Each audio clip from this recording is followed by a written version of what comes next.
Hello and welcome to the Ice Guys. This is the show that takes you into the world of the National Hockey League. Every game, every day, from a betting perspective. With pro sports handicappers, Ian Cameron, Alex B. Smith, and various guests from the world of hockey and sports betting. And now, here's your host, Ian Cameron.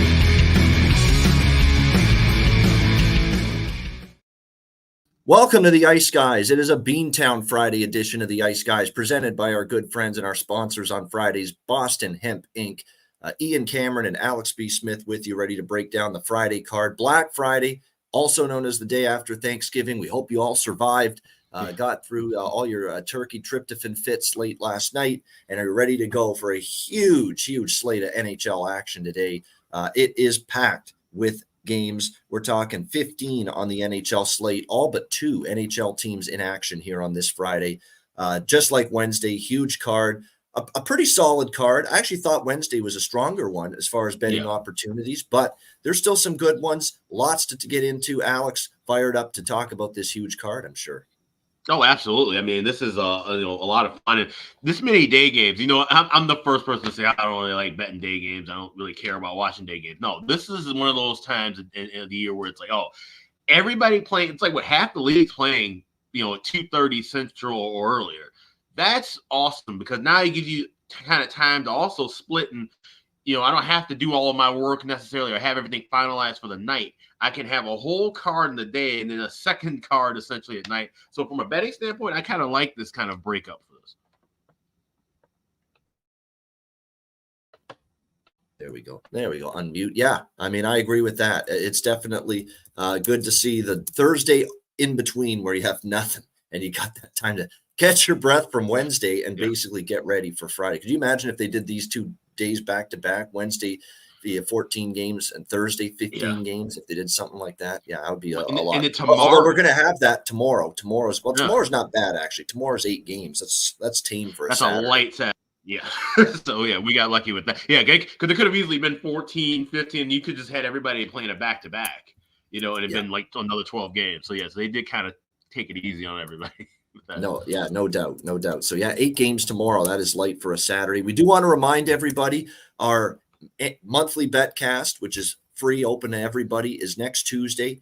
Reminder, it's right around the corner. We're looking forward to it. November 28th, 7 p.m. Eastern. It's a really great slate. If you look ahead, there's some great matchups on that Tuesday night card. And we'll be on for probably the whole thing. We'll go right into the late games as well on Tuesday night. So it'll be, and hopefully this damn little bug that I'm dealing with right now is gone by next Tuesday as well. So looking forward to that. And again, everyone able to join us for that, the Ice Guys betcast next Tuesday, 7 p.m. Eastern. All right, we got a huge slate. Let's dive right into it. And we will begin with the New York Rangers and Philadelphia Flyers. Rangers minus 140 road favorites, 6 being the total here, shaded to the under. The Rangers with a workmanlike road win, I guess you could say, against the Pittsburgh Penguins. How about Jonathan Quick turning back time and notching the shutout in that victory over the Penguins? He's played great. Go look at Jonathan Quick's numbers. They're very, very impressive so far this year. So the fact that Peter Laviolette now has 2 goalies for him that are playing well, it's a nice luxury to have. They will go back to Igor Shesterkin, who's kind of been battling an illness himself, but it looks like he's good to go. Carter Hart will get the nod in goal for the Philadelphia Flyers, who fell 3-2 to the New York Islanders in their last game, snapped their win streak. So we'll see if they can bounce back in this one. I certainly think this number's a little bit cheap on the Rangers here, minus 140. I think I'll grab just a tiny piece of the Rangers here, but I like the draw here.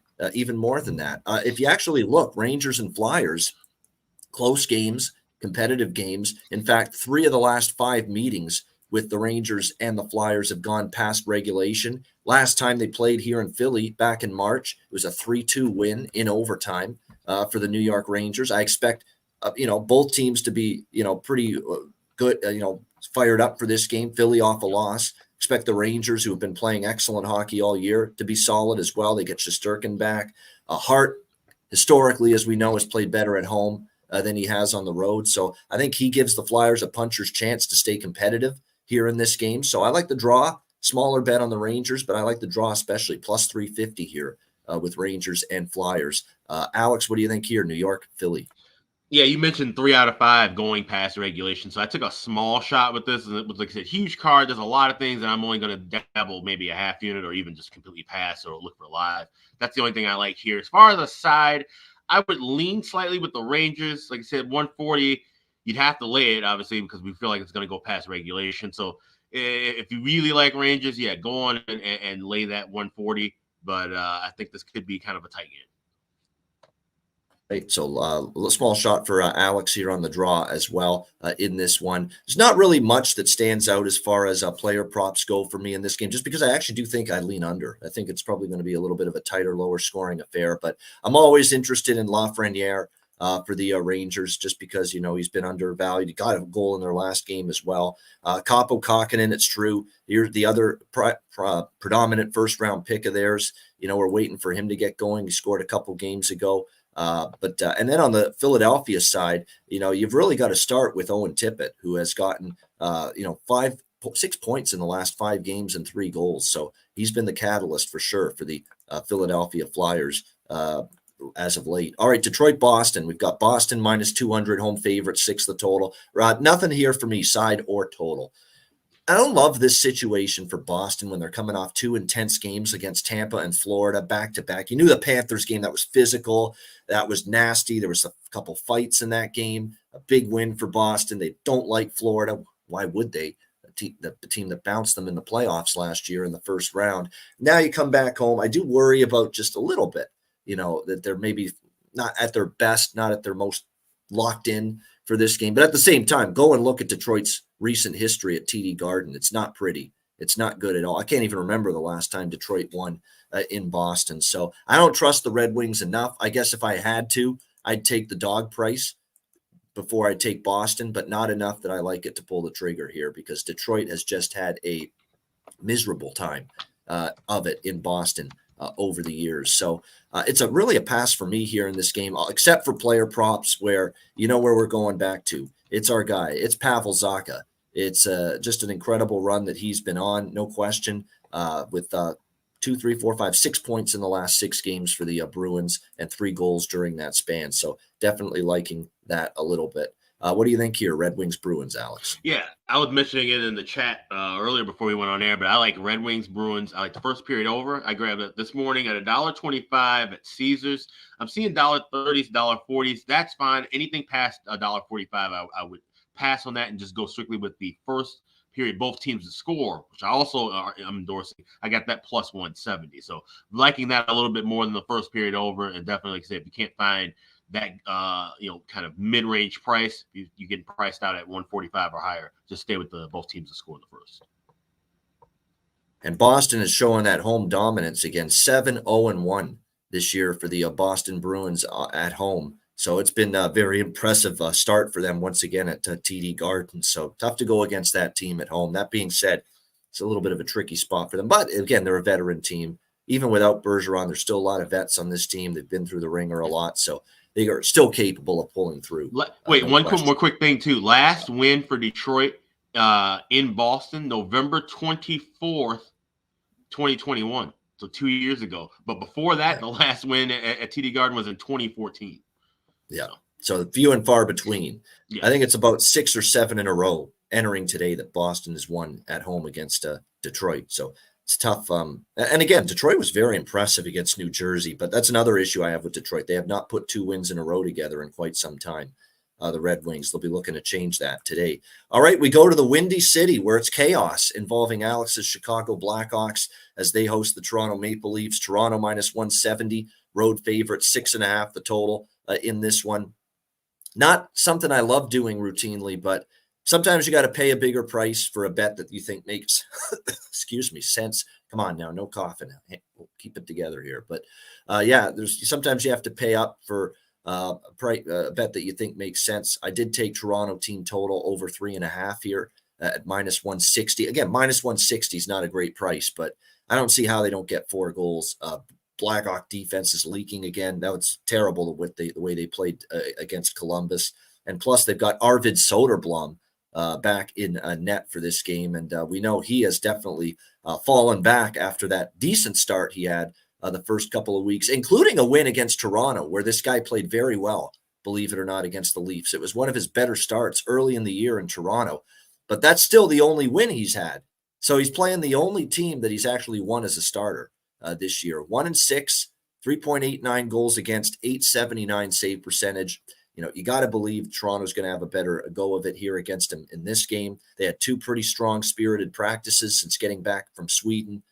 So it seems like they're focused on this game, especially with Chicago beating Toronto earlier this season in October. So I do think the Leafs win, but I prefer the team total. Certainly minus 160. I'd rather lay that than minus 270. So that's the approach for me. Toronto team total over 3.5. This could be one of those games too. I was concerned about Lucas Raymond for Detroit coming back from Sweden, maybe, having some issues as far as, the letdown spot after the big performances over in Sweden. But sure enough, the guy came back and he scored one of their goals. Nylander, you got to look at his over 1.5 points. You just have to, regardless of where he's playing, when he's playing, what team he's playing. He's got basically 2 or 3 points for the Leafs in 4 of his last 5 games. And you get plus money. I talked the other day. I'm going to start looking at over 1.5 points props more often. And there's someone I really, really like later as far as over 1.5 points props in one of the later games on this card. But I would look at Nylander here, over 1.5 points. And again, you get a nice plus money price on that for him. And again, should be able to do some damage here in this matchup against the Blackhawks. And again, that's over 1.5 plus 110 for that. Yeah, that's the main one. Kurashev maybe for Chicago. He didn't score the other game. He's been better lately. Bedard's always someone that you would think when he plays a team like the Toronto Maple Leafs, Canadian team, you're going to want to see him put his best foot forward. But this Chicago situation, and I know Alex is going to talk about it more, it's bizarre. This cloak of secrecy going on about the status of Corey Perry. No one is divulging a thing about this, acting like it's the world's biggest secret. And I've heard a bunch of things. I've heard he's pissed off at the team and the management. I've heard they're pissed off at him, which is why he missed practice, didn't show up the other day. I'm hearing trade rumors, which is why they're opting to sit him out because he's involved in heavy trade discussions, that he might be dealt somewhere very soon. So there's all kinds of potential reasons floating around based on what you hear as to why Corey Perry hasn't played the last couple of games and why he's gone MIA from the team and why the team isn't saying shit about it. But it's all speculation at this point. No one's got concrete facts from anything I've heard. What do you think here, Alex? Toronto, Chicago? Yeah, so we'll start off there with the Corey Perry situation. A couple of days ago, you saw him after practice signing every piece of memorabilia that some kid handed to him for about 45 minutes after practice. And then all of a sudden they go to Columbus and they say he's not available. It's an organizational decision. It's a healthy scratch. And then they practiced yesterday. Mum's the word. There's no sign of Mrazek. So people are really thinking now, kicking the tires on the trade, but that was just because Mrazek was so tired from looking like shit in the last game. And then you had no Corey Perry. So Luke Richardson, mum's the word. You don't hear anything from Kyle Davidson. And I'm stunned by, especially the beat writers for the Hawks who are saying, well, Danny Wirtz promised all this transparency. Don't ever expect the Chicago Blackhawks organization to be fully transparent about anything, ever. I don't understand why no one has learned this. I've been talking about this for the 7 years this program has been on. Anyone who knows me has heard me say this too. You're not going to get the full story ever from this team and this organization. That's not how it's going to happen. It has to leak out. So in due time, we'll find out what all is going on. But in the meantime, with the players they have here, on top of now not having Corey Perry, now not having Taylor Hall officially for the rest of the year, Andreas Athanasiou, all of the offense basically rests on Connor Bedard right now and that top line. And all these other guys are going to have to start stepping up if this team's going to score goals. That's going to take time.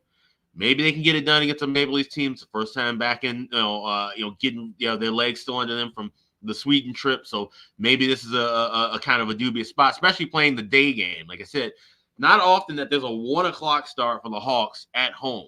Usually the Hawks used to be on the road for Black Friday for years and years. So there's going to be a lot of just shuffling dynamics here to the point where I don't know what we're going to see throughout this contest. I think it's going to be varying. I like both teams to score in the first period, but I also would probably be taking a shot at a live under because I could see this thing just completely getting to a standstill, especially if Toronto jumps out to a 3-1 lead after 20 minutes. Where are the Hawks going to get the offense to try and come back and chip away at a lead? I don't know. And another thing you talked about was looking for a way to kind of fade the Hawks. You can look at Arvid Soderblom. This is at BetMGM. Goals against 3.5 over 115. That's not bad. Because here's the thing, they're not going to pull him. Mrazek got crushed, and then Soderblom had to come in. There's no way, barring an injury, that Mrazek sees any time here. So if it's a 9-goal game for Toronto, Soderblom's giving up all 9 or a little 8 or however many. He's giving up a bunch of them. So I think that's your cheapest way to kind of bet that team total with Leafs. So I'm going to go with that as well. Soderblom giving up 4 goals at $1.15. That's a reasonable price, along with both teams to score in the first period. My goodness, that's an excellent find. I mean, that's just such a better price than the team total's minus 160 for Toronto. And you can essentially bet what's almost a similar thing unless he gets pulled. And like Alex said, that's highly unlikely. You can bet basically the exact same thing over 3.5, his goals allowed at minus 115. Look at the difference. Wow. Yeah. And that's the thing. You can't always jump on it because of the fact that, you're worried about a goalie getting pulled. On average, right? If everybody's rested, a goalie gives up 2 goals in 6 shots, he's gone. So you get screwed with that. So this is the only time you can really do that would be if there's an injury concern to a backup or a rest concern with the backup, and this guy's just got to eat all the minutes. That's the time to look at those goals against overprops. You guys in the chat giving Ice X grief. Ice X takes most of his picks are the ugliest dogs known to man. That's his style. That's the way it is. I mean, and he sinks or swims that way. I mean, that's just the way. Don't feel like it's a personal affront or anything with his betting style. It's just what he does. He takes some ugly dogs sometimes, dogs that nobody wants, but that's the way it goes. Sometimes people approach things. I know people that approach things. They try to make the case for the teams that no one in their right mind wants to bet right now. And right now, Chicago's getting close to that. Well, it's right now they're in that territory, Chicago, because it's just a shit show off the ice right now with everything that's going on. Plus, you got a Toronto team that already, like I said, lost to Chicago earlier this year. So you think there's definitely the right focus there as far as the Leafs are concerned. Yeah, this Nylander point streak, I mean, that's incredible. 17 games to start the year with a point. I mean, that's why I like over 1.5 points. He's almost a shoe-in to get 1 point, which would improve the point streak to 18.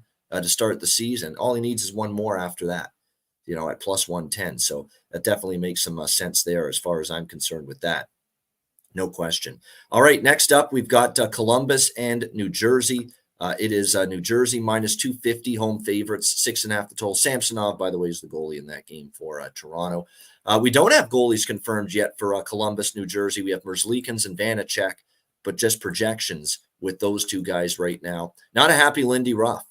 Basically went to the pointed comments about his team's performance and effort against Detroit, and rightfully so. I mean, we were on the betcast for members the other night with that game. They were getting outworked, out-hustled, beaten every loose puck by the Detroit Red Wings, and Lindy Ruff definitely noticed that in the game against the Red Wings the other night. So we'll definitely see how he fares, or how they fare in the bounce back. I really do think they'll play better here. Now, here's the conundrum for me.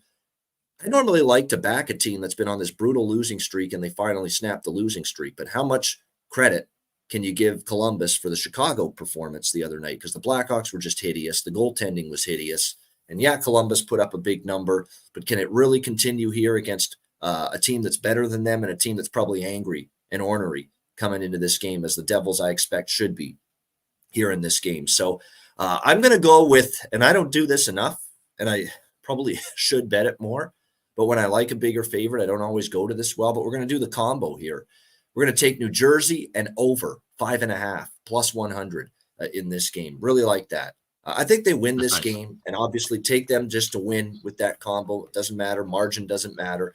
I think they'll find a way to win. I expect a great effort from the Devils. They know they need to be better. There was some talk, too, that Nico might be back for them today, although that is not confirmed as of yet. We won't know until the pregame skate with that. But certainly that would be a big boost for the Devils, no question. But I do like them to win the game and bounce back after a bad performance. So we'll go New Jersey and over 5.5, because I like the over, too. But be able to get that over down to 5.5 instead of 6.5. Yes, I really like that as well. So Devils and over 5.5 plus 100 here for me. I'll have a smaller bet on over 6.5 alone, but I like that combo more. I have more money on that. What do you think here, Alex? Jackets, Devils. Yeah, this is a pass for me, but that's probably the only thing I would even recommend. Like I said, today's a good day for some of those bets too. We didn't even talk about that for Wednesday, but that was a night to look at those too. When you see these big cards and certain things, especially if you like a lot of overs, yeah, you like a side, tie it in and grab it. Even if you play that small, it doesn't have to be your biggest unit play on that game, but that's definitely something to kind of keep in pocket. So I might grab a little bit of that at even in the money, but this game was kind of a pass for me. I would agree with that. I think this is a good Jack Hughes over 1.5 points game, actually. If we're talking about the over 1.5 points props, I think for Dougie Hamilton, too, I could see him actually getting a couple of points. Columbus allows a lot of shots from the point. A lot of defensemen, do a lot of damage against Columbus, at least have done a lot of damage against Columbus so far this year. So Jack Hughes and Dougie Hamilton, in my opinion, in this game are both over 1.5 points candidates. Not to mention, we've got a nice little pattern here. He hasn't been held off the score sheet often. He had no points against Minnesota, 2 points the next game. He had no points against St. Louis, 2 points the next game. So that's been the pattern for Jack Hughes. And Jack Hughes had no points against Detroit, obviously. They got shut out in that game. So he's been good at getting over 1.5 points after being blanked and held off the score sheet in the previous game. And then Dougie Hamilton, like I said, I think his point prop, over 1.5 at the plus money might be worth a look as well here in this game for the New Jersey side. And then, of course, I will probably stick once again with Dawson Mercer, second line center.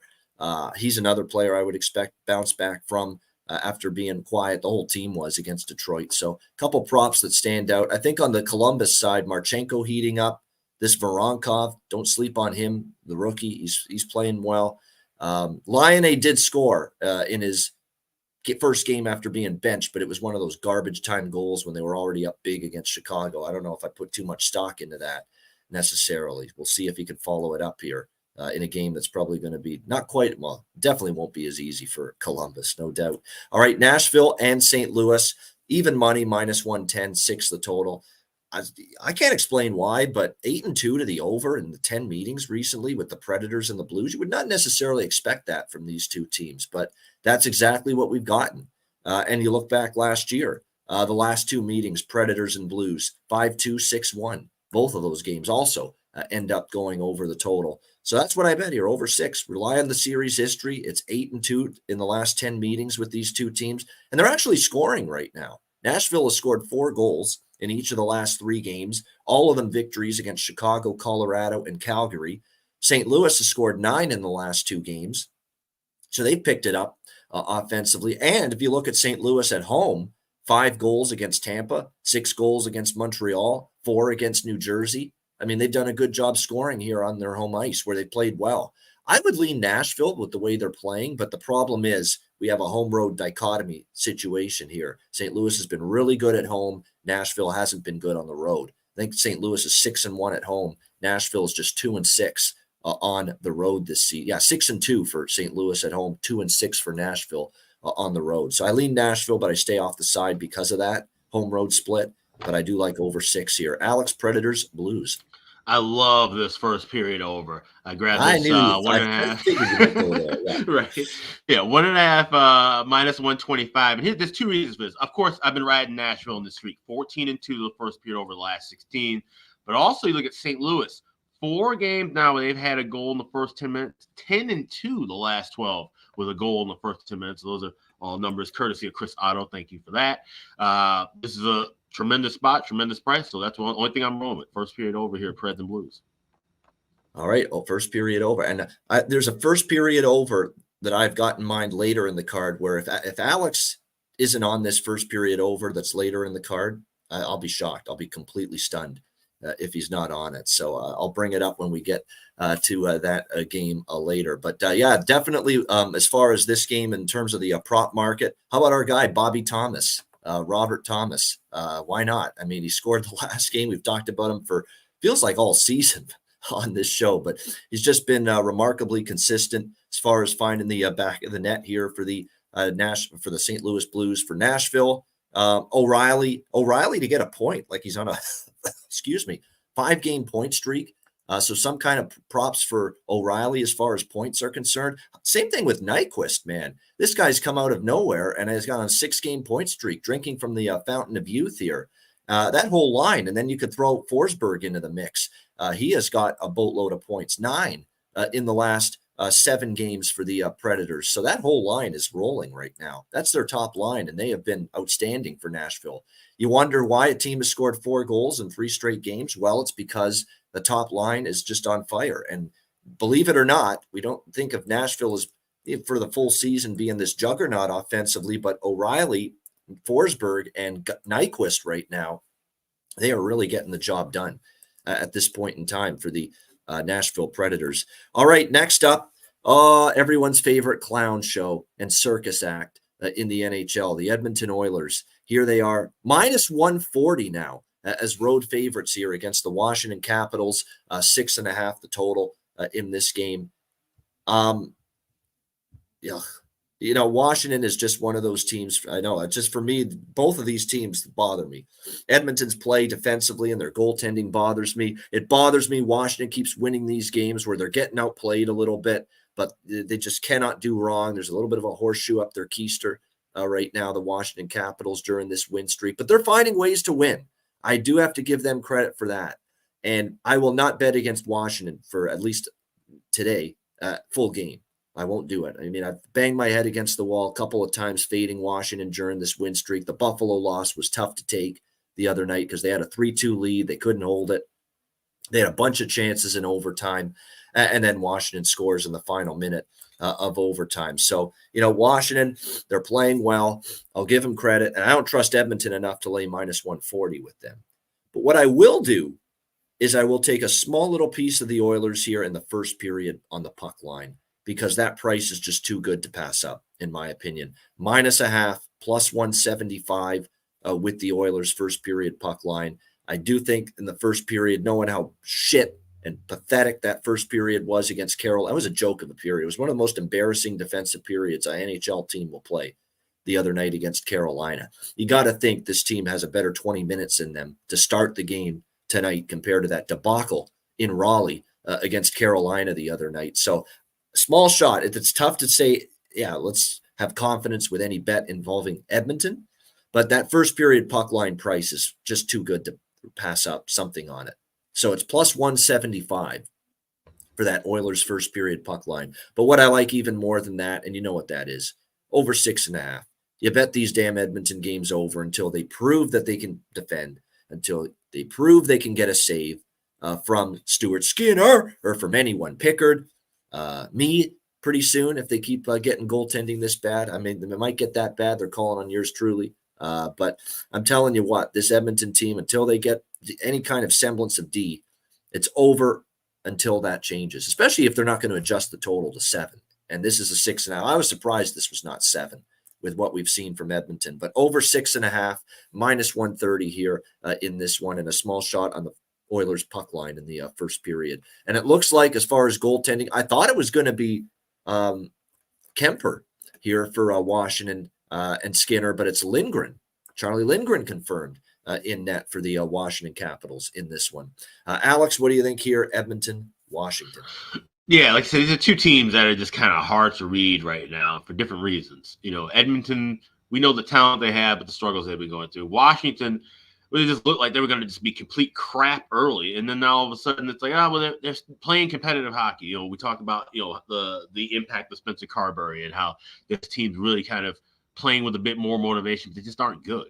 So when you have that kind of a cross up here, and like I said, earlier start, it's kind of hard because Edmonton's not a team that plays a lot of these early games. Washington used to play a ton of day games, not so much nowadays. So you just kind of wonder where the body's going to be for both ends on that. So this is one I'm probably going to just completely pass. All right, nothing wrong with that. Pass here for Alex in this one. You know, as far as any props here, you're right. Strome's been on fire. Strome's been great. Wilson's been great. You know what's funny? Ovechkin's been quiet. So throughout this 5-game win streak, Alex Ovechkin, you know, he's had the 2-goal game against the Islanders, but really outside of that, it's been a pretty quiet stretch for him. So the fact they're winning with Alex Ovechkin, and this is actually, I don't want to disparage the man. He's going to be an all-time goal scorer. He's still going to probably beat Wayne's record. But this is the first time where I've seen some age creep into Ovechkin a little bit this year, like a little age, little wear and tear, just not quite finishing at the rate we're accustomed to from him. I find he's missing the net more often than I've ever seen him before. Just, the scope on his rifle needs adjusting is what I'm trying to say about Ovechkin. Sometimes that's going to happen when you played this long and you've had this many years under your belt. You're eventually going to lose that timing just a little bit. And maybe we're starting to see a little sign of that from OV. And I'll mention it tomorrow or Sunday, but he had a really interesting quote talking about him and Sidney Crosby and veterans and how he feels the league are perceiving some of these veterans. And I think this trickles down to a lot of other things that we've seen, some unfortunate events like Milan Lucic, possibly some things with Corey Perry. I've just been noticing a lot of weird things involving veterans in the last week and a half. And when I saw that quote last night, I'll talk, like I said, more about it when we have time tomorrow or Sunday. It kind of made me think about something. So that's something I'm going to table for the weekend. There you go. Yeah, and Lucic's case is heinous, despicable, unacceptable things. Absolutely, absolutely. Right. But there's a lot of veteran stuff going on, and I think there might be something related to what Obi said. So I think there could be, no doubt. Maybe there's something to it, and he sees something that. And I like what he said too. Him and Crosby, we put the league back on the map, essentially all those years ago, which is true. I mean, they came in at the right time, and the lockout finished. And they were a big part of them getting the league back on the tracks again a little bit. No question about that. So there is some truth to what he was saying there, no doubt. All right, Montreal Canadiens, San Jose Sharks. We've got Montreal minus 145, road favorites, 6.5 the total. So this has gone up a little bit. I got minus 135 on Montreal. And do you know what the reason behind me actually placing that bet was? This is as cheap a price as we'll ever get to fade San Jose this year, probably, or one of the cheaper prices, which is true. I mean, how many times is San Jose only going to be a plus 125 underdog this season? And I just felt any team in the league is worth a bet when they're laying less than minus 150 against this San Jose Sharks team. So for that reason, I took Montreal. I also took their team total over 3.5 at plus money too, plus 115, plus 110. Here in this game. I definitely like that quite a bit. As far as this matchup goes, Caden Primo, be careful with Primo. Primo played pretty solid the last couple times we've seen him. Now, his numbers still aren't great, but I remember that last game. Well, it was the game against Vegas. He started off red hot. He gave up 6. But, man, it could have been worse if not for him in that first period. It's one of those games where it shows he gives up 6, but he also kept them in it in the first period. And he's kind of auditioning for either being, because Edmonton apparently is inquiring on goaltending everywhere, including Montreal, because Montreal's got 3 goalies, and Montreal's not going to keep 3 goalies for much longer. Sam Montembeault, Caden Primo, Jake Allen. Okay, they're just not going to keep all 3 guys much longer. Edmonton has definitely been talking with Montreal about taking one of their goaltenders. Question is which one. And I've heard Edmonton's interested in Caden Primo, so this could be like a little audition for him here as well to show what he can do. And like I say, his numbers still, he's got to get better, more consistent. But, that shows you how desperate they are, where Caden Primo's the answer. So the stop the bleeding look that Edmonton's looking into as far as their goaltending woes. But for me here, like I said, this is as cheap a price as you'll ever get to go against San Jose. I couldn't pass it up, but I like the team total as well for Montreal here. Alex, Canadiens, Sharks. Yeah, the biggest laugh I had yesterday for Thanksgiving was they said the 3 potential goalies that could land in Edmonton, and it was Caden Primo, Peter Mrazek, and Matt Tompkins, who was waived by Tampa Bay. And I busted out laughing for about a good 5 minutes because, you're screwed. If those are your 3 saviors, potentially, you're in trouble. So with that being said, this definitely does seem like it's a showcase game for Primo, and this is the cheapest price you're going to get for quite a while against San Jose. So it makes sense to take Montreal, but I'm not betting this game. Yeah, I get it. Montreal's great, spectacular, red hot team right now either. No doubt about that. And we've seen San Jose actually win a couple home games, so And they are off an embarrassing loss in Seattle. You'd expect the Sharks to have a better effort, but like I said, it's all about price. And this is as good a price as you'll see to fade San Jose. Now, we'll not see the opponent below minus 150 very often this year against San Jose. So that's why I couldn't pass that up. All right, next up, we've got LA and Anaheim. There it is, the battle on I-9, I-4, something like that. The Kings and the Ducks. Kings minus 200 road favorites, 6 the total.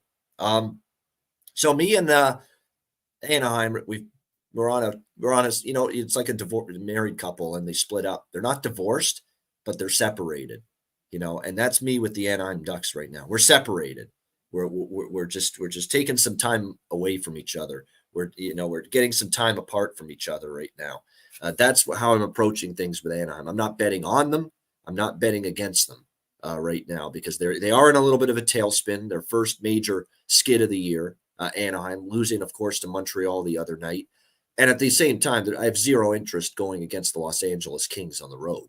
I mean, they are 8-0 on the road. They've played great. They're really playing good hockey right now. So for me, there's a pass, side and total. Alex, Kings, Ducks. I would lean with the draw here, because like I said, it's always kind of a tight battle between these two rivals. They don't like each other, so that's the only thing I would lean at. But like I said, I can't really back on Anaheim right now. This is their kind of skid. I do think Anaheim's going to come back and still play well. I think Anaheim definitely a team that would probably need to make a move. Do you feel like that way? I think now that they realize, hey, we're not going to be at the bottom. We're more likely not going to be a lottery team. I think now they're realizing, okay, we got to make some moves and make this team a little bit better for the here and now. So I think that's what I'm kind of waiting for. I'm waiting for things to shift kind of in the same way with like Edmonton and some of these other teams. We're waiting for things to kind of, settle in and the trades to be made before we can really get a full field. That's kind of where I am on Anaheim. I like Anaheim. I have the ticket on them to make the playoffs. I still think they're a good team, but I think they're needing to, now realize, hey, we're not going to be dog shit. We got to actually, get this team and make them a little bit better, and they got to make those moves. So until they do that, I'm going to be a little bullish on Anaheim as well. Yeah, that's a Pat Verbeek decision. Where are you at? Do you still think you are in the early part of your rebuild, and you're not going to push the envelope if things continue to go south and not make improvements, even though you might be flirting with a playoff spot? Or do you say, no, we're ready to try to push for a playoff spot now, and we'll try to do something to make improvements, but there'll be minor improvements because he's not going to obviously trade away. Now they have a huge prospect cupboard. It's sickening how good the prospect. Olin Zellweger, wait till he gets to this team. And there's so many really good prospects that are waiting in the wings here for this Anaheim team. So he's got assets. He's got commodities that other teams would love. There's no question. But you still got to have your long-term eyes on the prize, and that's getting this team to be a consistent winner and perennial contender, not necessarily this year, but 2 years, 3 years from now. That's still the goal. I'll say this. As of right now, November 24th, 2023, the Anaheim Ducks are further along in their rebuild than the Chicago Blackhawks. Yeah, exactly. They are. No question about that. Ski's pick saying this is the day that the Kings lose their first road game. So taking Anaheim there in this worth a shot. Worth a shot price wise. Yeah. I mean, LA is too good on the road, but Anaheim's struggling. But you're right. That's just for me. I know the moment I bet against Anaheim, they'll win. So I just don't want to put myself in that spot. So that's why it's a pass for me in this one. Pittsburgh and Buffalo. Now the rest of the games, by the way, are at night. Okay, that was the final afternoon game, LA Anaheim. The rest of them are at night, the final 7 games of this card. Penguins and Sabres, we've got Pittsburgh minus 130, road favorites, 6.5 being the total in this game. Alex Nedeljkovic, who was a surprise returner from the injured list in Pittsburgh's last game against Vegas, or 2 games ago against Vegas, and he had a great performance, 38 save shutout and a 3-0 Vegas win. Jari got the start against the Rangers, that 1-0 loss, but they go back to Nedeljkovic tonight. Now, how do we feel about Nedeljkovic? Is that, okay, ready to go again, back on the beam, ready to show that more the Carolina goalie that he was as opposed to the Detroit goalie that he was, or do you have to see more? I have to see more, personally, when it comes to Alex Nedeljkovic, as far as keeping the puck out of the net. Great performance against Vegas, make no mistake about it, but stringing 2 good performances in a row together, that's the question. It is still a banged-up Penguins team. Brian Rust, Ricard Raquel, Chad Ruedel, all out for them. So we'll see if they can withstand, push on through with those injuries. Buffalo coming off just a heartbreaking loss to Washington where they had a 3-2 lead, 3-3 tie late in the game, and then 4-3 in overtime. That's what I like here more than anything is over 6.5. Nothing on the side for me. Not on Pittsburgh. I'm not on Buffalo either. I do like over 6.5 a little bit. And as far as props go in this game, there are a couple that do stand out in that regard. First of all, for the Sabres, it's J.J. Peterka, Dylan Cousins, and maybe Zach Benson too. Those three guys. Zach Benson with as beautiful a first ever NHL goal as you could have the other night with the between the legs roof job against Washington. What an incredible goal to get your first in the NHL. But J.J. Peterka has been great. He has points in 4 straight games, 2 goals during that span, scored in the last game. Dylan Cousins got back on track with a goal the last game. And, of course, maybe Zach Benson finally gets the monkey off his back, that first goal, and he's playing on the second line. Maybe the floodgates start to open. And then for Pittsburgh, how do you not at this point maybe look at, especially off back-to-back games where he did not get a point, but he had been on fire really for a bunch of games before that. Sid the Kid, he's not the kid anymore, but we still call him that, maybe over 1.5 points in this game for the Pittsburgh Penguins. I think he's had pretty good success against the Sabres too, if I'm not mistaken. Pretty damn sure Sidney Crosby's done really well and production-wise against this Buffalo team. So Sidney Crosby, as far as I'm concerned, over 1.5 points, especially in a game where he's been held off the score sheet, in a game after he's been held off the score sheet in back-to-back games, probably a good look as well. What do you think here in this one, Alex? Pittsburgh, Buffalo. Yeah, you mentioned about Crosby's numbers in Buffalo: 27 goals, 54 assists in 57 games against the Sabres. Yeah. Very, very well against them. It seemed like these teams played a lot over the years too, despite never being division rivals. It seems like how many times turn to NBC Sports Network during the 2010s and see Pittsburgh and Buffalo. Like that, that just always seemed to be, if they weren't playing Washington, they were playing Buffalo, it kind of felt like. So, yeah, he's had great success. This is a game that I'll be watching and looking for some live spots on, looking for a live, full game over, live first period over, just trying to get some better numbers with this one. And this being the start of the TNT doubleheader, I think we could see a little bit of money and movement on this game. That's something I've been trying to track a little more, too. How are the live lines moving on nationally televised games opposed to just locally televised games? So that's something I'm going to be looking at, but I'm thinking we can get a good price and number of both first period and full game overs with this one. All right, there you go. Looking at live numbers, Alex, in this one for first period and full game over with the Penguins and the Sabres. All right, next game up, it is the New York Islanders and the Ottawa Senators. Ottawa minus 130, home favorites, 6 the total here in this game. Islanders, obviously they've had their struggles, but they've now won 2 in a row. Are they putting things together slowly? Well, they beat Calgary at the end of the road trip, come back home. Usually a tough spot, but they found a way to get it done against the Philadelphia Flyers the other night. So we'll see if they can keep it going here. Now, the concern for Ottawa is it's your first game back in North America after the Sweden trip. That being said, you've had a lot of time following that Sweden trip, a lot of time to get yourself reacclimated from that experience. I just think the price is a little cheap here on Ottawa, believe it or not, at home in this game. So did take Ottawa here, minus 130 in this game. That's it. Just Senators money line minus 130. They beat the Islanders at home last year, the last time these two teams played. I think the Islanders, let's not get too ahead of ourselves with barely beating Calgary, who've been up and down like a yo-yo on the weekend at the end of that trip, which was a disaster.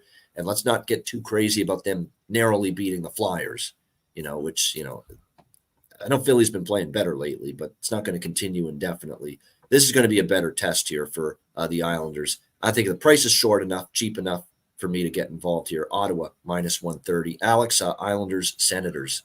Yeah, I'm going to lay the 130 as well, the Sens, and I'm even going to take a shot at the first period puck line. You can get plus 162, laying the half a goal over at Caesars.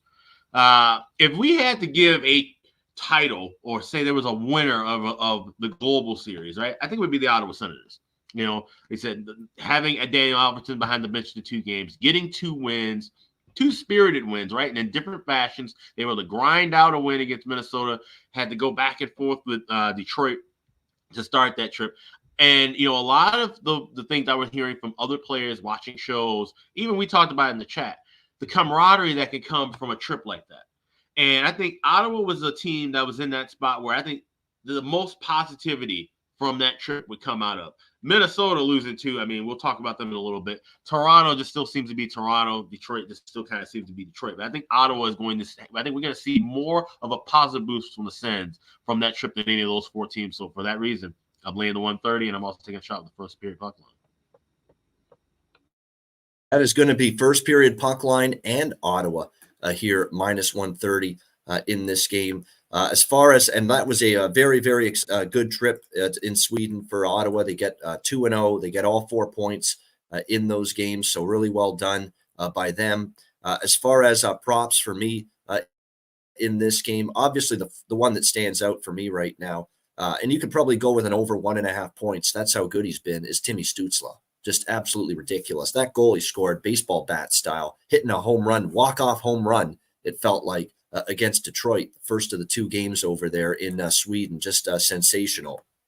No question. So, Ottawa, I like them here. Stützle over 1.5 points. I do think that's probably worth a look here as well. How about the red-hot Winnipeg Jets? They just keep on winning. What a run they put together. Great game here, Winnipeg and Florida. Florida minus 135, home favorite, 6.5 the total.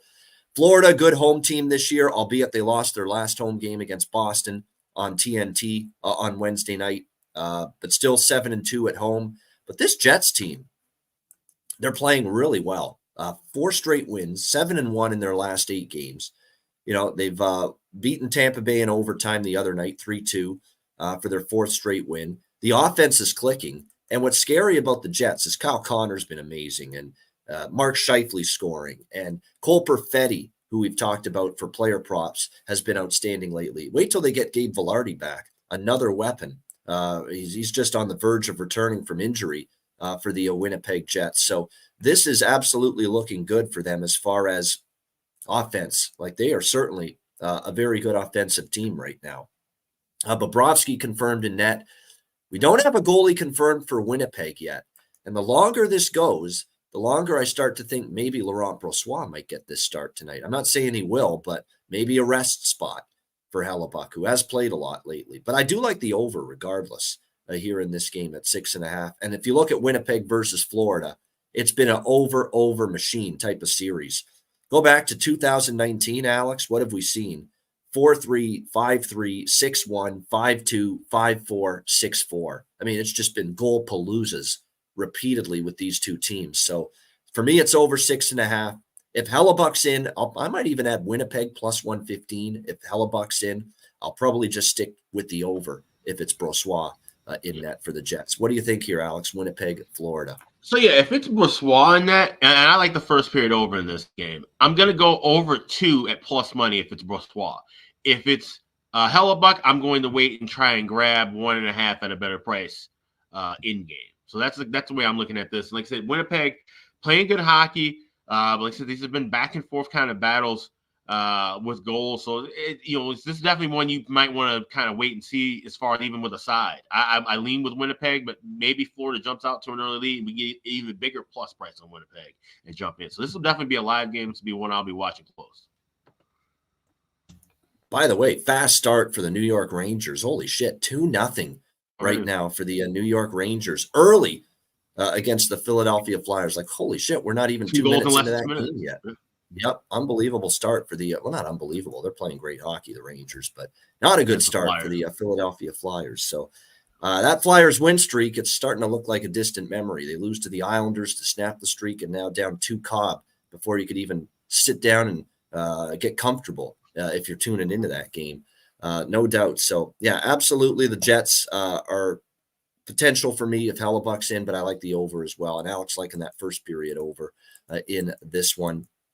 And then as far as props, it's basically Connor, Scheifele, and Perfetti. I would just keep circulating around those 3 as far as player props go for the Winnipeg Jets. You could even go with a Josh Morrissey, because Josh Morrissey is starting to really get that point production cranked up again. He has scored multi-points in 3 of the last 4 games. So you talk about a little bargain bin here, Alex, for over 1.5 points on the defenseman for Winnipeg, Josh Morrissey. Actually, him just to get a point, never mind 1.5. Him just to get a point is minus 120. 1.5 points is plus 320. And this is a guy, Josh Morrissey, that has 2+ points in 3 of the last 4 games for the Jets. So that's a really good bargain bin there. You could go with the point, but you could go over 1.5 at plus 320. That might be even worth a shot with what we've seen from him of late.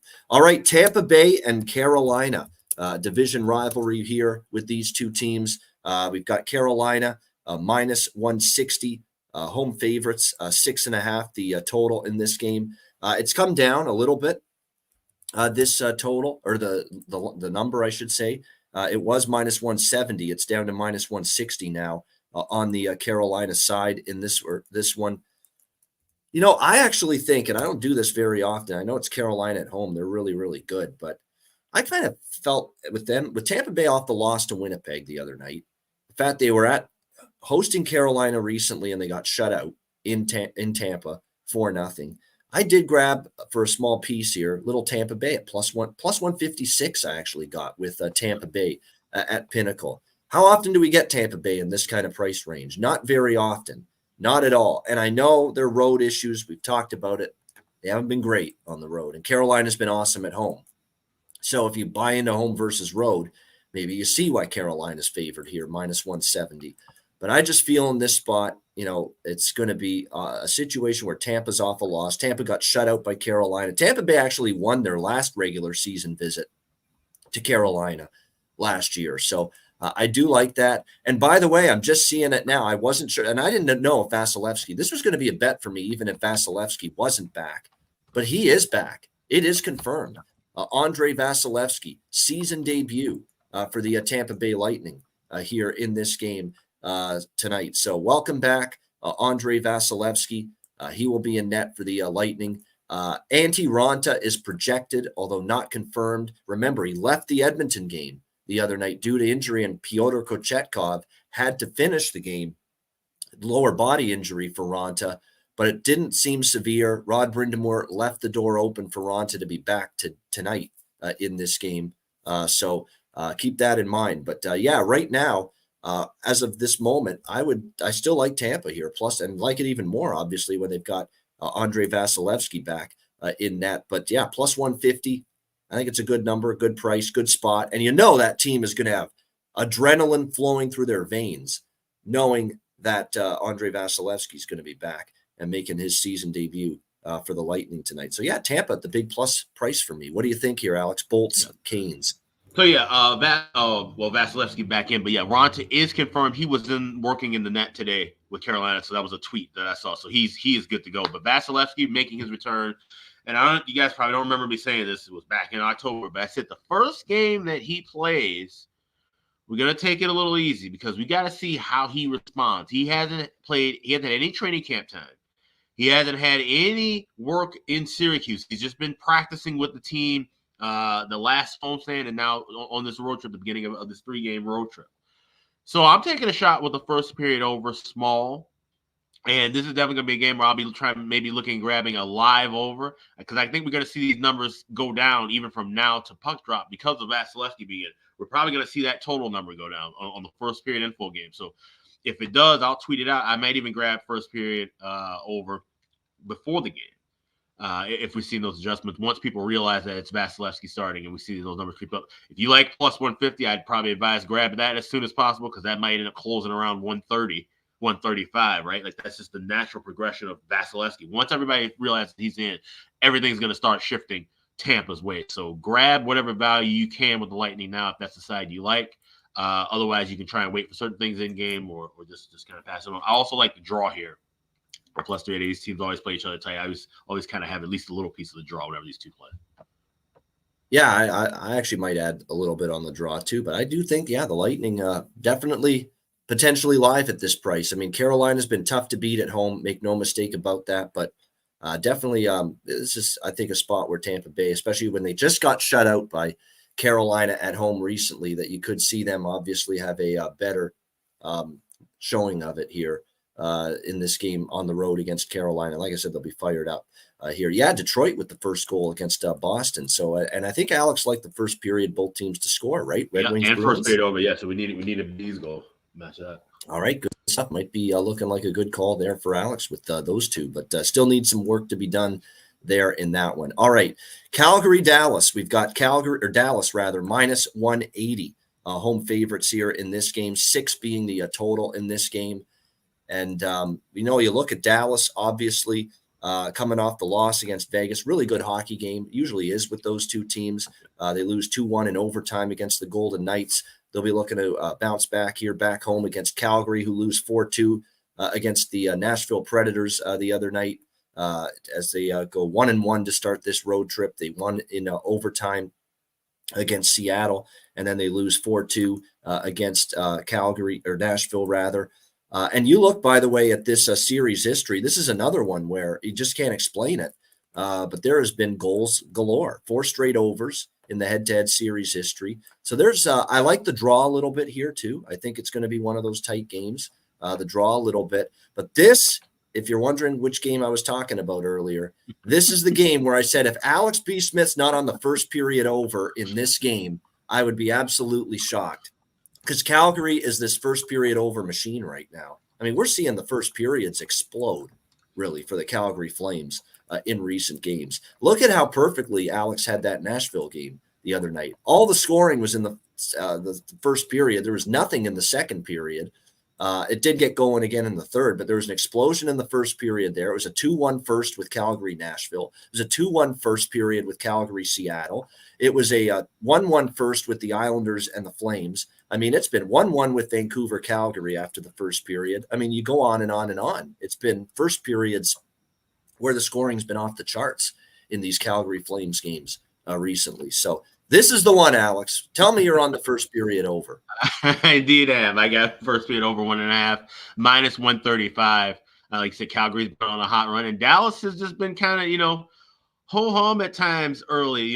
Jake Oettinger, as much as I like him, and I think he's still a phenomenal goalie, but he's susceptible to giving up that early goal, the first couple of shots, kind of in the vein of a Jacob Markstrom at times. So someone saying that, ironically enough, playing against the Markstrom team, the Flames, I could definitely see this one going over in the first period. 3 of the last 4 meetings have gone well over in the first as well. So that's really the only thing I like here. Draw, I could kind of lean with, because Calgary and Dallas do normally play tight. Think about that playoff series a couple of years ago. That kind of intensity is always kind of carried over still when they've played. So definitely could see this being a bit spirited. So I might dive in a little bit more in-game, but as far as pregame goes, you called it, first period over.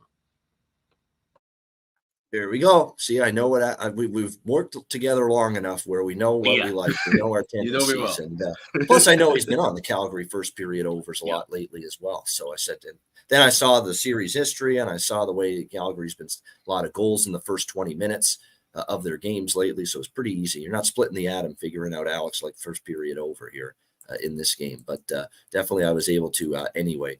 As far as props go for this game, because I do think we'll see some certainly offensive production. We've talked about the ones that have been really chipping in lately for the Stars. Matt Duchene is right up there. He's been a point and goal machine lately for the Dallas Stars. Same with Marchment. Marchment to get a point, a goal, and assist. Any props for Marchment makes sense. He's moved up the lineup. And I remember Kyle Bond, our good friend of the show, they were both in the Marlies organization for a bit at the same time in the AHL. So he knows Marchment well. It's a buddy of his. So Mason Marchment, we'll see if it's the Kyle Bond special. I'm going to start saying that with Mason Marchment. But yeah, he's been playing well, and he's been bumped up the lineup by Peter DeBoer, and deservingly so. I think he's played pretty well for them as of late. As far as goaltending, I believe it's Markstrom and Oettinger, but we don't have a confirmation yet with either one. All right, next game in Alex's backyard, Colorado and Minnesota. We've got Colorado minus 130. Road favorites in this one, the total 6.5. There's a lot of crazy, rampant, speculation. Nathan McKinnon's status, because he left the last game due to injury. It looks like as of right now, he is in for Colorado. There's talk he was out, but he looks like he's good to go with that foot injury he suffered the other night. So he's in.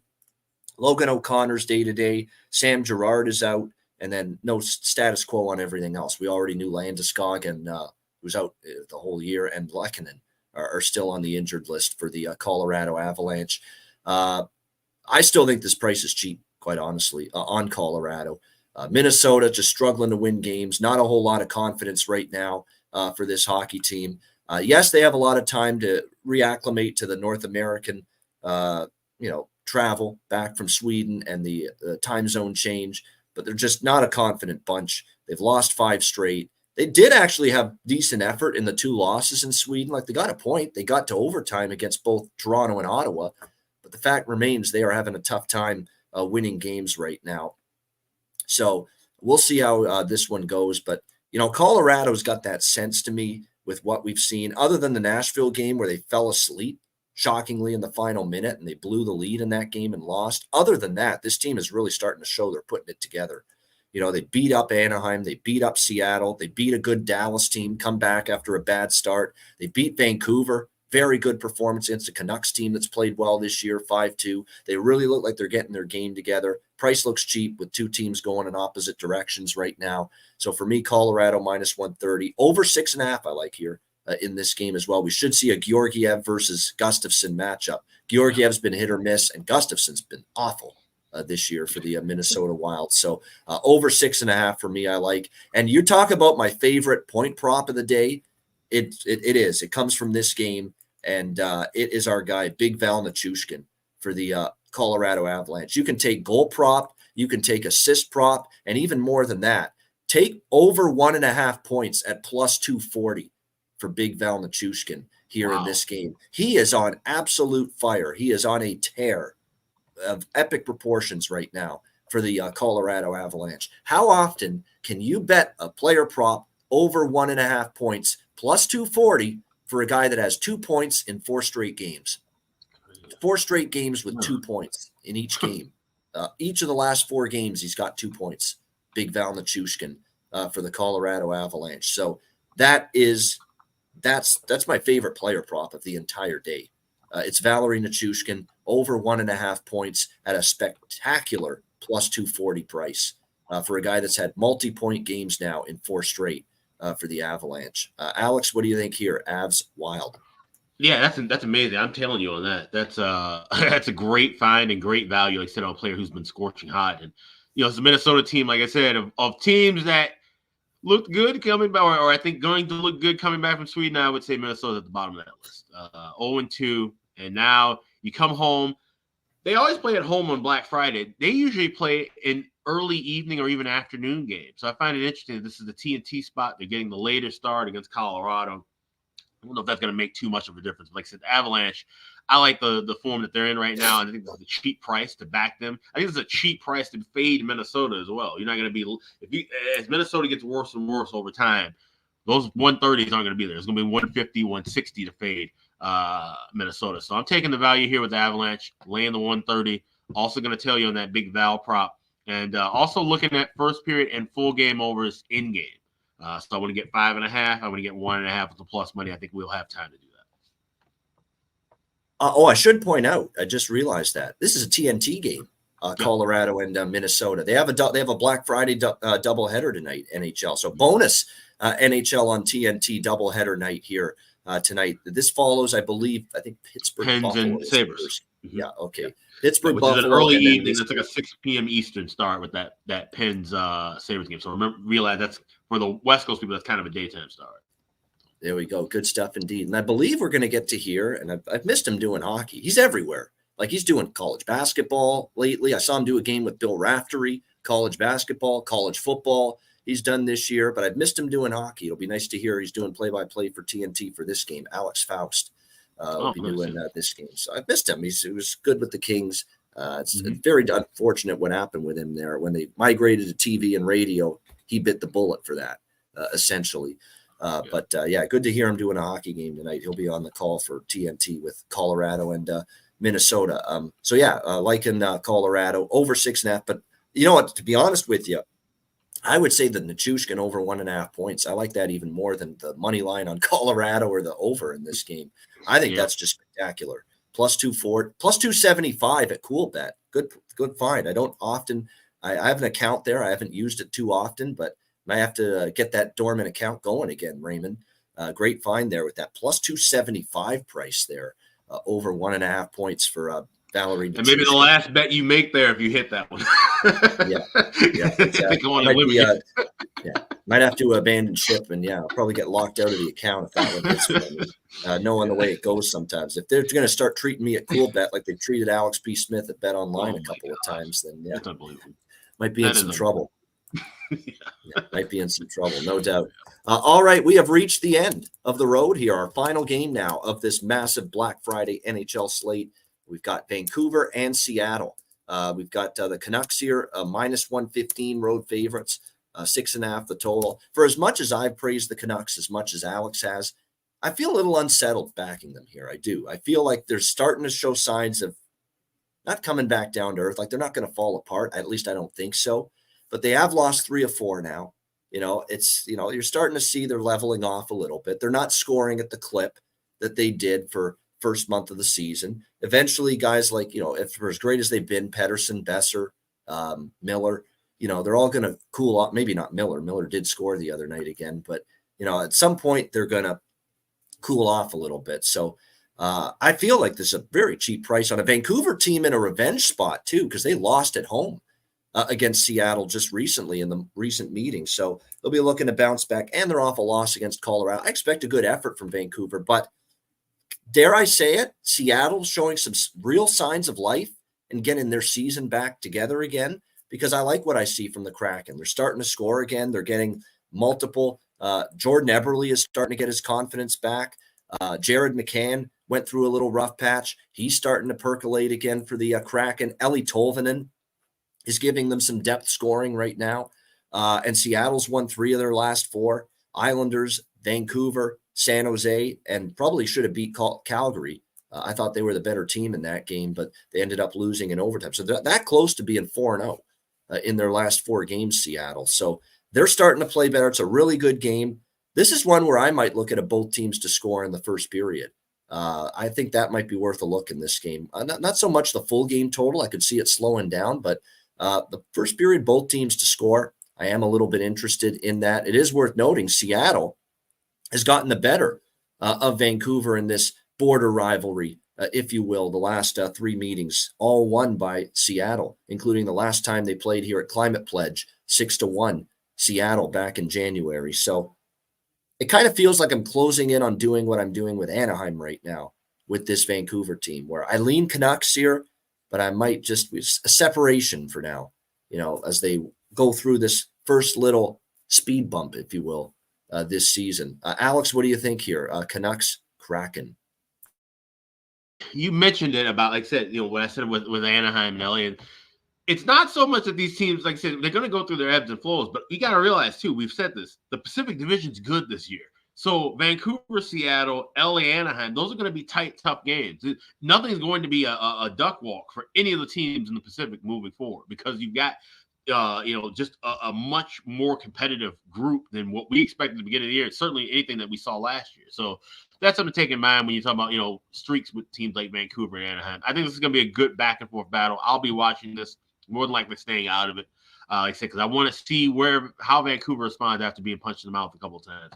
I also am waiting for Seattle to finally break out and be the team that I was hoping they'd be at the beginning of the year. I may be waiting forever for that. So I definitely want to watch and see this one, but it's a pass for me on bets. All right, it's a pass for Alex in this one. As far as the prop market goes for this game, I mean, we talked about Beniers, Eberle, and McCann. Those guys, they've got to get going. Eberle's starting to get going. McCann as well. And even Matty Beniers. Matty Beniers, didn't have a great October, but you look at him in the last few games, it's been better from him. So that's good to see. If you're going to get 3 points from Eli Tolvanen, and he might be someone to look at down the board here, not only goal prop, but assist prop, point prop, anything you can find. Eli Tolvanen has 6 points in the last 5 games for the Kraken. For Vancouver, I mean, it's the obvious choice. It's JT Miller is just incredible right now, just as far as he's a good over 1.5 points candidate tonight for sure. Quinn Hughes might be as well. After the loss against Colorado, I could see him bouncing back. Miller's been a point machine. I think he's on a crazy point streak now this point streak for him it's a long one. I think it's 9 games now with a 9-game point streak for JT Miller. Quinn Hughes is on an incredible 9-game point streak as well. He's had a couple multi-point games. His goal prop continues to be worth a look. 3 of the last 5, he's found the back of the net, and you can get usually plus 400 for him to score a goal right now. So definitely some value there as far as those Canuck props with Miller and with Quinn Hughes here in this game. Great stuff. Huge card. We appreciate you guys tuning in. 173 live viewers. Hit the like button on the way out. We're dealing with some stuff behind the scenes with the membership, so we're not going to promote that for now. We'll get that ironed out hopefully very soon. But in the meantime, the Patreon page is still there. Patreon.com/Ice Guys, $10 a month. And the same stuff that's posted on the community tab. You'll get there. Player props card, betting card, Alex's live looks, all that, the content, the goalie charts, the power ratings, you name it, all of it there. Exclusive betcast footage and video links, and of course our bonus features and bonus Q&A and bonus videos we do will be posted on the Patreon page and once again on the community tab for Ice Guys Family Plan members as well. So make sure you check those out. Yeah, definitely. And also check out the Ice Guys store today. It's Black Friday. I know you guys are probably I've deleted 500 emails from different companies like in the last 3 days. It's insane. So everybody's got a sale going. So do we.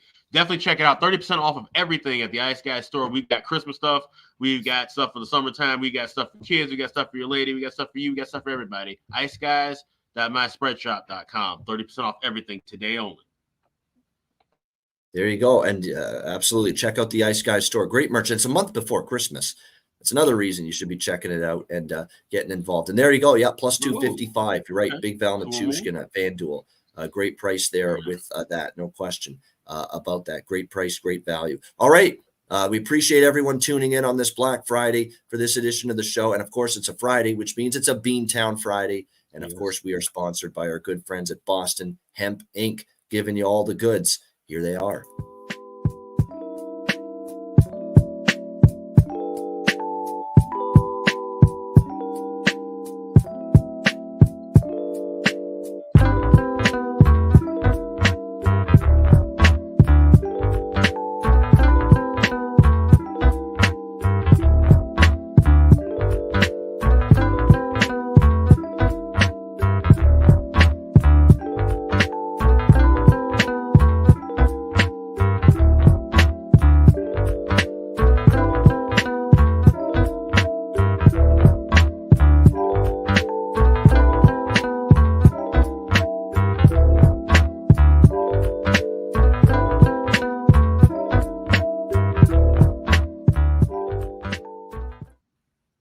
Check it out, all your CBD needs, bostonhempinc.com. Make sure you check them out. Friday sponsor of the Ice Guys. Yeah, definitely. They got a big Black Friday sale going too. Today only 40% off. They have the coupon code Black Friday. And then they've also got a bunch of different deals available too on the website. So when you go to bostonhempinc.com, check it out. They got a bunch of cool stuff. I already placed 2 orders, one last night and one this morning, because things are flying off the shelves. They've got all new strains, all new products. Definitely check it out, bostonhempinc.com. All right, good stuff. And you know what? We talked about Wednesday. There'd be some crazy shit, crazy results. And we're seeing that early, especially in Boston, where it's now 2-0 for the Detroit Red Wings in that game. So what a start for Detroit. And actually, you know what? I was thinking that's why I said, in the pit of my gut, I didn't have to, because of their lack of success in Boston. And on the road, they've been mediocre, Detroit. But I said, there's no way I'm taking Boston in this spot off the 2 very, very big-time physical, intense games against Tampa and Florida that I didn't trust Boston, didn't love this spot for them. And certainly it's looking that way early, 2-0 for the Detroit Red Wings here early in that game. But still lots of time left. And Boston's never out of a game, that's for sure. All right, good stuff. Before we wrap it up, of course, as always, we've got best bets. And of course, first before that, bargain bin special of the night. Alex, is there anything that you are looking at here as far as bargain bin on this big Friday slate? Yes, it is. And you got to kind of hurry up and grab it because it will be going in about 20 minutes, and it's with the Hawks game. I'm looking at Cole Gutman to get a goal. Wonder who the hell is Cole Gutman? Well, Cole Gutman was called up as one of the 2 guys to replace Taylor Hall, and I'll just see you in the lineup. He's going to be in the second power play rotation. I think he's going to be a guy, like I said, he has a ton of skill and speed. He's got some highlight reel goals in Rockford going back to last year, and even the one he had this year was sensational. It was a nice shootout move. He's a solid kid to watch out for. Cole Gutman plus 700 at FanDuel to get a goal. I don't think it's going to be a lot of scoring with the Hawks on that end tonight, but I think he'll be one of the guys to get one in today. So Cole Gutman's my bargain bin special.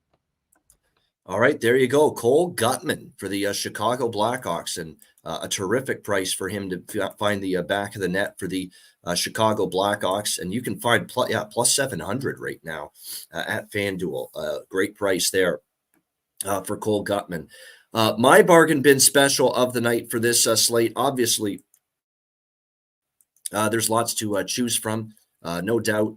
When you look at it here, there were a lot that I was contemplating here as far as the bargain bin special. You know, to be honest, if it was plus 300 or better, I would have said Nichushkin over 1.5 points. I really, really like that look quite a bit for them here in this game tonight against the Minnesota Wild, but obviously not getting the price for that necessarily. I'm going to actually end up going back to a couple of, or a player that I've been on before. I'll go back to the well with him here, even though the last 2 games quieter, but in this matchup here against Florida, I think he's got a shot to find the back of the net. I think he did score actually in one of the previous meetings against Florida. We'll go at plus 310. Cole Perfetti for the Winnipeg Jets, someone we've used as a bargain bin special of the night candidate before. So there you go. Cole Perfetti, Winnipeg Jets, plus 310 for my bargain bin special of the night. All right, it is time for best bets here for this Friday show. Alex, we'll start with you. What do you like for best bet? Yeah, we got an afternoon Central Division showdown with the Predators and Blues. We're going with that first period over. I like it all the way up to minus $1.40 on the 1.5. Nashville 14-2 to the first period over. Blues, nice little run of goals in the first period, 10-2 in that mark. So we're going to go with St. Louis, Nashville, first period over, 1.5. That's my best bet for this Black Friday. All right, there you go. Nashville, St. Louis, over 1.5 in the first period. Best bet for Alex B. Smith. My best bet for this Friday card, you know what? I'm going to do it. I'm going to make it best bet. I like it that much. We're going to make that Big Val Nichushkin over 1.5 points. My best bet. I love it, especially a cool bet as plus 275 on that bet. It's best bet worthy, in my opinion. It's not only my favorite player prop of this card, it is one of my favorite bets of the card, side, total, or player prop, or otherwise. You're talking about a player that since he's been on the top line with McKinnon and Rantanen, he has been red hot. You got a Minnesota team that's given up goals. You've got a Nichushkin with 2 points in each of the last 4 games for the Colorado Avalanche. It is definitely, I think, a best bet caliber wager on this Friday card. Valeri Nichushkin, Colorado Avalanche, over 1.5 points, plus 275 for my best bet here for this Friday card. All right, that'll wrap up this edition of the Ice Guys. Thanks to everyone for joining us. Hit the like button on the way out. We appreciate it very much. And a reminder, we're on at noon Eastern again tomorrow, which is our normal Saturday time. We have a guest tomorrow, Bo Cornell, who's actually someone that fought in the Ice Wars. They did that little Ice Wars thing. Yeah, and he's going to be on with us tomorrow. So we'll get a little thought from him what it was like being involved in that experience for sure. But pretty cool stuff. So he'll join us tomorrow at noon Eastern for the Saturday edition of the Ice Guys show. Thanks to everyone for joining us in the chat. A reminder, the Ice Guys is live 7 days a week, Monday to Friday, 2 p.m. Eastern, Saturday and Sunday, noon Eastern. And if you can't watch the show live, download the Ice Guys podcast in audio form on all major podcast platforms, Google Podcasts, Apple Podcasts, Spotify, Stitcher, iHeartRadio, Amazon Music, and more. Download the Ice Guys podcast when you can't watch the show live. For Alex B. Smith, I'm Ian Cameron. Have a great Friday. Enjoy all the hockey action, college football, NBA, you name it. It's a huge Saturday, Friday of sports. Enjoy it all, and good luck with your wagers. And we will be back with you tomorrow on Saturday for another edition of the Ice Guys.